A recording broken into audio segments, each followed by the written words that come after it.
খুবই আনন্দ বোধ করছি। আমি প্রথমবার ব্যাট হয়ে দ্বিতীয়বার সফল হয়েছি।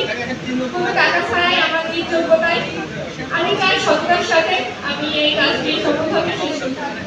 আমার লাইফে সর্বোচ্চ এফোর্ট দিয়ে আমি বাংলাদেশ পুলিশ বাহিনীতে সফল করতে চাই।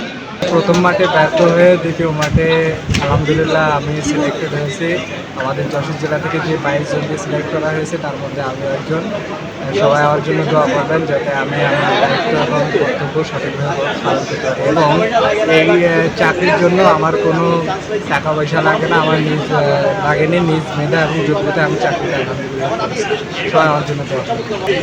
আমার বাবা একজন কৃষক এবং কৃষকের পাশাপাশি উনি যখন যেই কাজটা হয় তখন সেই কাজটাই করেন। বলতে গেলে একটা দারিদ্র ফ্যামিলি থেকে আমি উঠে এসেছি। এই চাকরিটা আমার আসলে খুবই দরকার ছিল। সবাই আমার জন্য অনেক চেষ্টা করছি কিন্তু কপালে নাই। তারপরে উপর আল্লাহ আমাকে ছেড়ে ঠকিয়ে দিয়েছে, কিন্তু আমি ঠকিনি। আমি সামনে আবার চেষ্টা করব এবং কি আমার আবেদনও করা আছে। যাই হোক, ভগবান যদি কৃপা করে তাহলে সামনেবার আমি আবার এই মাঠে এই জায়গা থেকে কৃতকার্য হয়ে বাংলাদেশ পুলিশে চাকরি নেব। এটুকু অর্ডার করতে হয়েছে 1 থেকে 52 পর্যন্ত। সেখানে দেখা গেছে হয়তো বা কোনো পয়েন্টে তোমরা পিছিয়ে আছে, তোমাদের সমাধানের কারণে এটি নেওয়া সম্ভব হয়নি। তো আবারও আমি লিস্টে আছো, ইভেন যারা তোমরা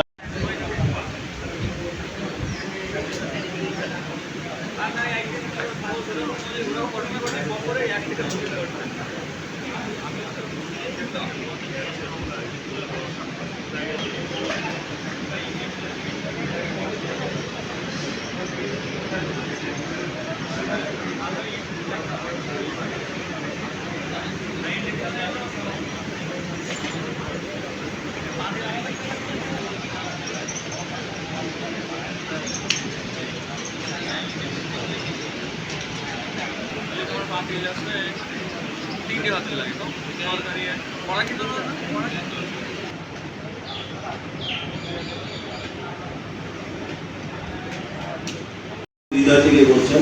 তারপরেও আমার বিশ্বাস যে আমার বোর্ড মেম্বার আমার সঙ্গে 2 জন ছিল, আমার অন্যান্য সহকর্মীরাও এখানে আমাদের গত কয়েকদিন ধরে আমাদের এই পরিষ্কারের আড়াই আমার থেকে শুরু করে আমাদের অন্যান্য সহকর্মীরা চিন্তা করে কষ্ট করেছে এই রোদের মধ্যে। তোমরা সবচেয়ে বেশি কষ্ট করেছো, এতে কোনো সন্দেহ নেই।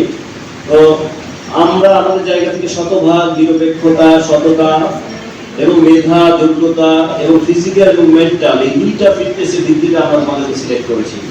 আমার বিশ্বাস এটি বাংলাদেশ পুলিশে এখন সকল জেলাতেই বর্তমান এই গণতান্ত্রিক সরকার ক্ষমতায় আসবার পর থেকেই এবং তার আগে থেকে এই ধরনের সুন্দর, স্বচ্ছ এবং শতভাগ নিরপেক্ষ যে নির্বাচন পদ্ধতি, যেটি বাংলাদেশ পুলিশের যে কাজ আমরা জানি, সবাই যে আইন শৃঙ্খলা এবং মানুষের জানমাল আমরা রক্ষা করি, সেই জায়গাটি আসলে প্রতিপালন করতে গেলে আমাদের প্রত্যেককে এই নিরপেক্ষতার জায়গা থেকে, দায়িত্ববোধের জায়গা থেকে, প্রফেশনালিজমের জায়গা থেকে কাজ করতে হয়।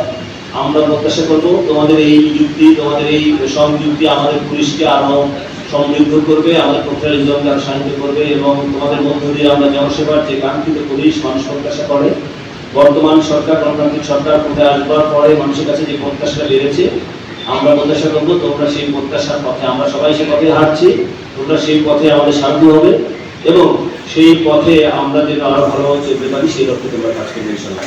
আরো তোমাদের জন্য শুভকামনা। ইনশাআল্লাহ এই মধ্যে দিয়ে আমরা এখন তোমাদেরকে ফুল দিয়ে জেলা পুলিশের পক্ষ থেকে বরণ করবো। তো আমার মনে হয় যে তোমরা এক এক করে আসলে আমরা তোমাদেরকে ফুল দিয়ে আমরা আমাদের আজকের এই প্রক্রিয়া সম্পন্ন করবো।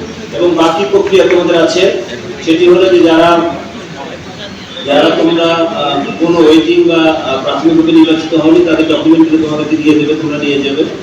আর যারা তোমরা এখানে সিলেক্টেড প্রাথমিকভাবে হয়েছে, আরো অফিস থেকে তোমাদেরকে কিছু নির্দেশনা দেবে, তোমাদেরকে কবে এখানে রিপোর্ট করতে হবে, কি করতে হবে, কবে মেডিকেলের জন্য তাদের অফিসারে রিপোর্ট করতে হবে। তোমরা এই তথ্যগুলো সঠিকভাবে নিয়ে সেই অনুযায়ী তোমরা যাবে ইনশাআল্লাহ। সবাইকে আমার ধন্যবাদ আমাদের সাংবাদিক ভাইদেরকে। আশা করব আপনারা বাংলাদেশ পুলিশের নিউ পজিটিভিটির সাথে থাকবেন, যুক্ত থাকবেন এবং বাংলাদেশ পুলিশের ভালো কাজগুলোকে প্রমোট করবেন এবং পুলিশ যেন বাংলাদেশের মানুষের জন্য ভালোভাবে কাজ করতে পারে সে প্রত্যাশা করবেন। ধন্যবাদ আপনাদেরকে।